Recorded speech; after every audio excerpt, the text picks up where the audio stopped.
ಕಡಕೋಳ ಗ್ರಾಮದ ಮಹಾಶಿವರಾತ್ರಿಯ ನಿಮಿತ್ತ ಪ್ರವಚನ ಕಾರ್ಯಕ್ರಮ 2ನೇ ಸಂಚಿಕೆ. ತಪ್ಪದೆ ಪೂರ್ತಿಯಾಗಿ ವಿಡಿಯೋವನ್ನು ನೋಡಿ ಬಂಧುಗಳೇ, ಆರೋಗ್ಯದ ಮಾಹಿತಿಗಳು ಸಿಗುತ್ತದೆ. ಕಲ್ಲು ದೇವರು ದೇವರಲ್ಲ, ಮಣ್ಣು ದೇವರು ದೇವರಲ್ಲ, ಮರ ದೇವರು ದೇವರಲ್ಲ. ಅಷ್ಟೇ ಅಲ್ಲದೆ ಊರಾಗ ಬಂದ ತಕ್ಷಣ ಏನ್ ಮಾಡಿಸ್ತಿರಲ್ಲ, ಬೆಳ್ಳಿ ತಾಮ್ರ ಎಲ್ಲ ಕೊಟ್ಟು, ಅದಕ್ಕೆ ಹೇಳ್ತಾರೆ ಪಂಚಲೋಹದಿಂದ ಮಾಡಿದ ದೇವರುಗಳು ಕೂಡ ದೇವರಲ್ಲ. ಅಷ್ಟೇ ಅಲ್ಲದೆ ಕಾಶಿ, ಕೇದಾರ, ಶ್ರೀಶೈಲ, ಅಷ್ಟಶಕ್ತಿ ಪುಣ್ಯಕ್ಷೇತ್ರಗಳು ಹುಡುಕೊಂಡು ಹೋಗ್ತಿರುವ ಅಲ್ಲಿರುವ ದೇವರುಗಳು ಕೂಡ ದೇವರಲ್ಲ. ಹಾಗಾಗಿ ಯಾವುದು ದೇವರು? ಒಂದು ಇರ್ಲೇಬೇಕಲ್ಲ, ದೇವರು ಇರ್ಲೇಬೇಕಲ್ಲ. ಒಂದು ತನ್ನ ತಾನು ತಿಳಿದರೆ ತಾನೇ ಅಪ್ರಮಾಣ ಕೂಡಲ ಸಂಗಮ ದೇವ ಅಂತ ಹೇಳಿದ್ರು. ನನ್ನನ್ನು ನೀನು ತಿಳ್ಕೊ, ಅದ್ರೊಳಗಡೆ ಒಂದು ಶಕ್ತಿ ಇದೆ, ಮಹಾನ್ ಚೈತನ್ಯ ಶಕ್ತಿ ನೀನೇ. ಈಗ ಯಾರಾದ್ರೂ ಬಂದು ನಿಮ್ಗೆ ಸಹಾಯ ಮಾಡಿದ್ರೆ ಸಿಕ್ಕೊಡ್ರಿ, ಏನ್ ಅಂತೀರವಾಗ? ದೇವರ ಬಂದಂಗ ಅಂತೀರ, ಹೌದಲ್ಲ? ದೇವರ ಗುಣಗಳೇನು? ಸಹನೆ, ಪ್ರೀತಿ, ಮಮತೆ, ಕರುಣೆ, ಯಾರಿಗೂ ಕೆಟ್ಟದ್ ಬಯಸಲ್ಲ. ನೀವ್ ಅಂತೀರಿ ದೇವ್ರ ಏನ್ ಕಾಣಕತ್ತೆ ನೀನಂತೆ ಅಂತ.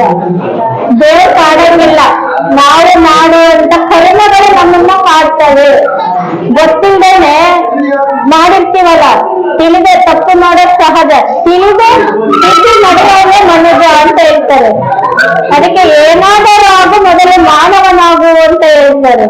ಹಾಗೆ ಶರಣರು ಏನ್ ಹೇಳಿದ್ರು ಅಂದ್ರೆ, ಹರಿದರೆ ಶರಣ, ಮರೆದರೆ ಮಾನವ. ಈಗ ಮಾನವರಾಗಿದ್ದೀವಿ, ಅರಿವನ್ನ ಜಾಗೃತ ಮಾಡ್ಕೊಂಡ್ರೆ, ಅರಿವನ್ನ ವಿಕಾಸ ಮಾಡ್ಕೊಂಡ್ರೆ ಶರಣರಾಗೋದು. ನಾವ್ ಮಲಗಿದ್ರು ಕೂಡ ಅವನು ಉಸಿರಾಟ ಮಾಡಿಸ್ತಿರ್ತಾನಲ್ವಾ, ಅಂದ್ರೆ ಅವನ ಕೃಪೆ ನಮ್ಮ ಮೇಲೆ ಇರುತ್ತಲ್ವ. ನಾವ್ ಅವನ ಕಡೆ ನೋಡ್ಲಿಲ್ಲ ಅಂದ್ರೆ, ಈಗ ನಾವ್ ಇಲ್ಲಿ ಬಂದಿನಲ್ಲಿ ನೀವ್ ಅಂತಂತೀರಿ, ನಾವ್ ಬಂದಿಲ್ಲ ಅಂದ್ರೆ ನೀವೆಲ್ಲಿ ಕೊಡ್ತಿದ್ರಿ? ಹಂಗೆ ನಾವ್ ಅವನ ಕಡೆ ಹೋದ್ರೆ ಅವನು ನಮ್ ಕಡೆ ಇದ್ದೇ ಇರ್ತಾನೆ. ನಾವ್ ಅವನ ಕಡೆ 1 ಹೆಜ್ಜೆ ಇಟ್ರೆ ಅವನು 10 ಹೆಜ್ಜೆ ನಮ್ ಕಡೆ ಇಟ್ಟು ರಕ್ಷಣೆ ಮಾಡ್ತಾನೆ.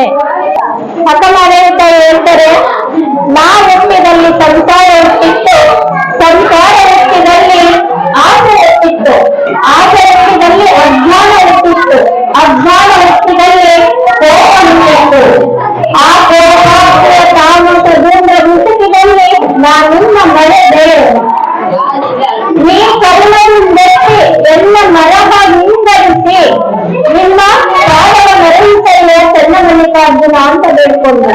ಯಾಕೆಂದ್ರೆ ಸಂಸಾರ ಅಂದ ತಕ್ಷಣ ಅಲ್ಲಿ ಅಜ್ಞಾನ ಶುರುವಾಯ್ತು, ಆಸೆ ಶುರುವಾಯ್ತು. ಆಸೆ ಶುರುವಾಯ್ತಂದ್ರೆ ಅಜ್ಞಾನ ಶುರುವಾಯ್ತು, ಆಸೆ ಆಯ್ತು. ಏನ್ ಹೇಳ್ತಾರೆ ಶರಣರು ಅಂದ್ರೆ, ಹೆಣ್ಣು ಮಾಯೆ ಅಲ್ಲ, ಗಂಡು ಮಾಯೆ ಅಲ್ಲ, ಹೊನ್ನು ಮಾಯೆ ಅಲ್ಲ, ಮಣ್ಣು ಮಾಯೆ ಅಲ್ಲ, ಹೆಣ್ಣು ಒಂದು ಮಣ್ಣು ಯಾವ ಮಾಯೆ ಅಲ್ಲ, ಮನದ ಮುಂದಣ ಆಸೆ ಮಾಯೆ ಅಂತ ಹೇಳ್ತಾರೆ.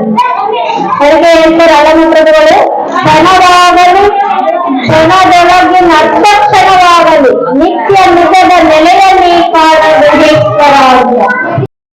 ಮುಂದಿನ ಸಂಚಿಕೆಯಲ್ಲಿ ಮುಂದುವರಿಯುವುದು ಮುಂದಿನ ಮಾರ್ಗ. ಹಾಗಾಗಿ ಮುಂದಿನ ಸಂಚಿಕೆಯನ್ನು ತಪ್ಪದೆ ವೀಕ್ಷಿಸಿ ಬಂಧುಗಳೇ. ಒಮ್ಮೆ ನೀವು ಕೂಡ ಭೇಟಿ ಕೊಡಿ ಶ್ರೀ ಬಸವ ಯೋಗಾಶ್ರಮ, ಬಸವ ಬೆಟ್ಟ, ಕಪ್ಪತ್ಕೆರೆ, ಕಡ್ಕೋಳ, ಶಿರಾಟಿ ತಾಲೂಕು, ಗದಗ ಜಿಲ್ಲಾ. ವೈದ್ಯ ಸಂಗಣ್ಣ ನಿಸರ್ಗ ಚಿಕಿತ್ಸಾ ಕೇಂದ್ರಕ್ಕೆ ಭೇಟಿ ಕೊಡಿ. ಮುಂದಿನ ಸಂಚಿಕೆಯಲ್ಲಿ ಭೇಟಿಯಾಗೋಣ. ಅಲ್ಲಿಯವರೆಗೂ ಶರಣಾರ್ಥಿ ಬಂಧುಗಳೇ.